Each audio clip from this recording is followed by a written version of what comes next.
Hello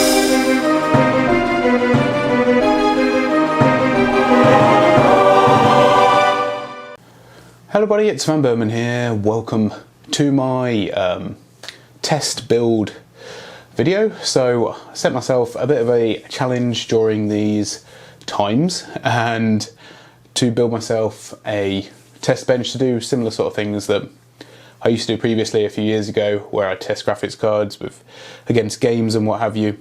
And I had a 4950 in that one, the Intel chip, and it was from a old Dell, I believe, one of the ex-business computers that I bought. So this time we're going from scratch, trying to do things a little bit differently as well, make things a little bit more interesting. So I've got some of the stuff out already, but I'm just going to go through the different parts and really why I chose them. We will go through, I've not got all the parts in a minute, so this is just like a preamble, like a first look, I guess. And we'll go through all the parts again, but with prices as well. So we'll just talk through that. But everything has been done pretty much with price in mind, barring one of the changes I might want to make. And, you know, with the current situation, prices are all over the shop anyway. So quite high, actually. But nevertheless. So we'll start with the beating heart of the system. So this is the Ryzen 5 1600, and it is the super popular AF version.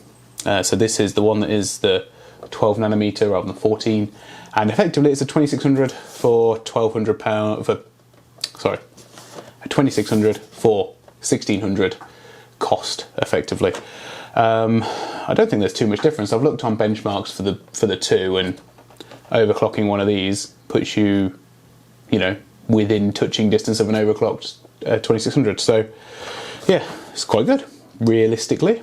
This is one of the things that might be up for change though, because there was a good deal today. So I thought, yeah, might be changing that one. Still AMD though. I want to do AMD. My main computer is Intel, and I think it would be nice to try something different. I've had a Ryzen computer before, and I did the full water cooling loop. This time it is much different to that, so it could turn into that maybe at some point. You know, now I've got the computer to be able to do it. So the next thing I got was some Patriot Viper RAM. Oh, apparently I get a nice sticker. Viper Gaming. Actually, that's not too bad as far as stickers go. Not really huge fan of them myself. I more prefer the little enamelled badges for you to stick on the front of your case. That always goes down quite well with me. So this is 16 gig kit, two 8GB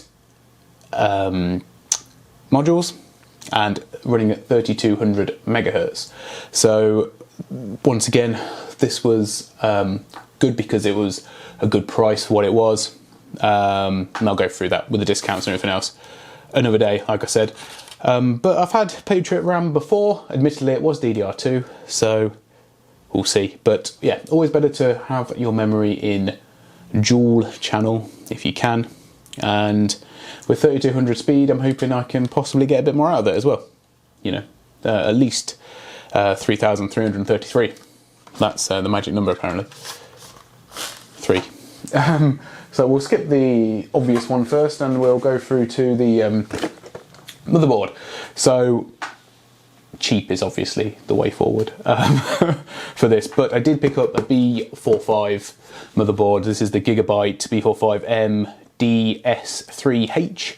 It had fairly decent reviews. It's not the cheapest B450 motherboard by any stretch, but it does have 4 DIMM slots, so we'll talk about, that's one of the things I will mention, is that, you know, I spent a little bit more rather than just going cheapest I could because of the expandability, and that's something I might want to look at in the future. You know, it'd be just as easy to buy another 2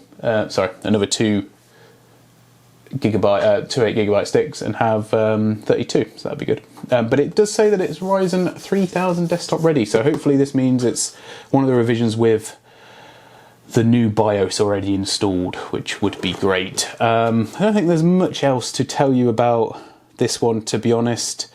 One of the other key differences is this has got a 4+3, whereas I think the other one had a 3 and a 2. So yeah, power delivery obviously being quite important for anything high, although obviously the Ryzen 5 chip is only 65 watts. And the last part that I've got is the power supply unit. So this is a Colink Enclave, or Enclave, however you want to pronounce it. I guess it's Enclave, isn't it? Because of Fallout. But I've never seen this brand before. I did a bit of research before, however, and it is on the Linus Tech Tips list of best power supply units. I think this one is it might be a B or an A-. So, you know, it's not a mega cheap one, but the good thing about this is 700 watt, apparently 80 plus gold, and fully modular as well.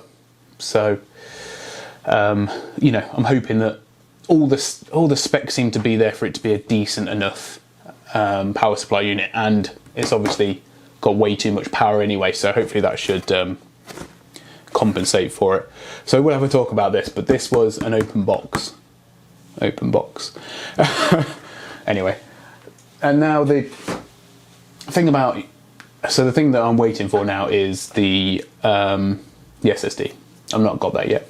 My plan was to use one from my main computer and buy a new one for that, but yeah, plans have changed.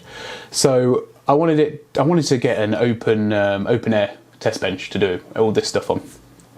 And obviously you've got the Lian Li one, which is huge and about £130. You've got the Chinese ones, which look quite flimsy, and they're about £40. Plus you've got to wait for shipping from China, which, as we know, could take 6 to 8 weeks potentially. And then outside of that, there's those old Aerocool ones, and those with the big massive fan on the top and all the drive bays.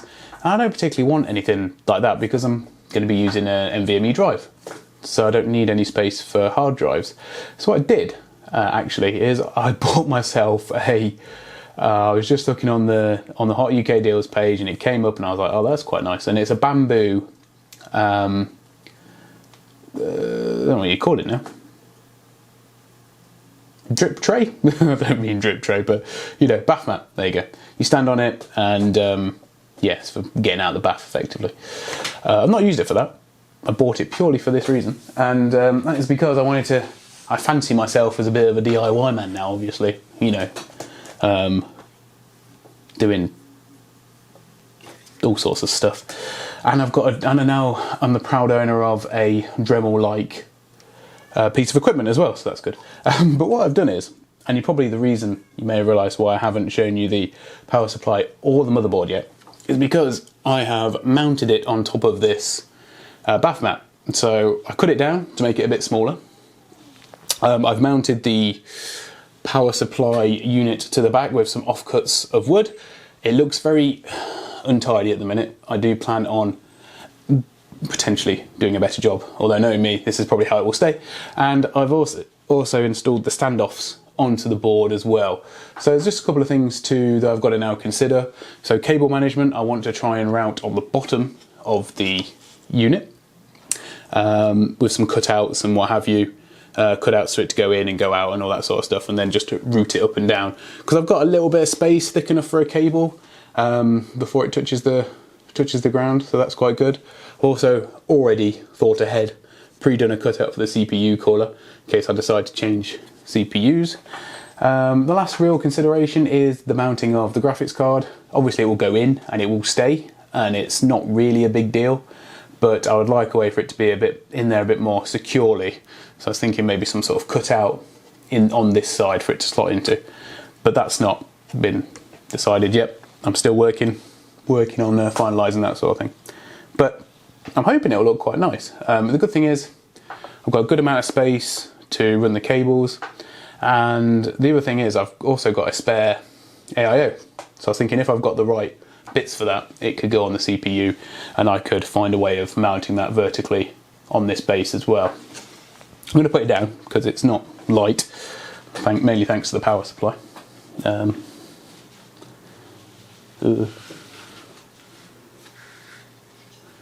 Note to self, edit this bit out.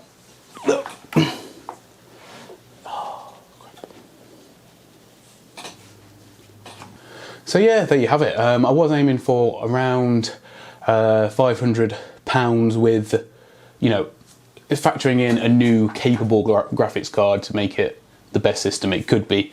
But I didn't necessarily go down that route. I bought myself a used Radeon RX 480 8GB edition. It is the Sapphire one, so it's the, you know, reference design, if you will. And this was actually an old mining card. Not tested it out yet.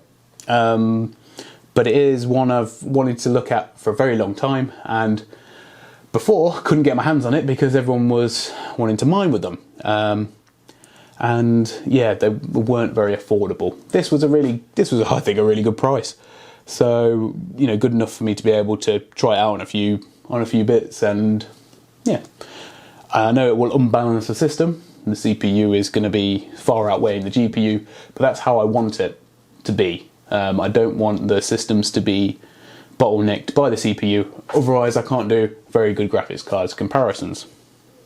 Graphics card comparisons, that's what I meant to say. I also do appreciate the art on the box as well. You don't always see that. I miss art on graphics cards, as an aside, but yeah, there we go. Feel free to let me know if you got any comments or questions or anything on the build. Feel free to tell me how janky my test bench is. It's just something I wanted to do with spare parts. I've got some ideas for the power switch as well, because I've got an old power switch that I had off an old computer. Oops. And yeah, just really for a bit of fun, which is nice. And hopefully I can, you know, do some proper videos where I go into depth on stuff. This is obviously just a far more informal one, just to go through the bits that I'm going to be looking at. And I think, yeah, that's about it. So thanks for watching, everybody, and I will see you all very soon, I'm sure. Bye for now.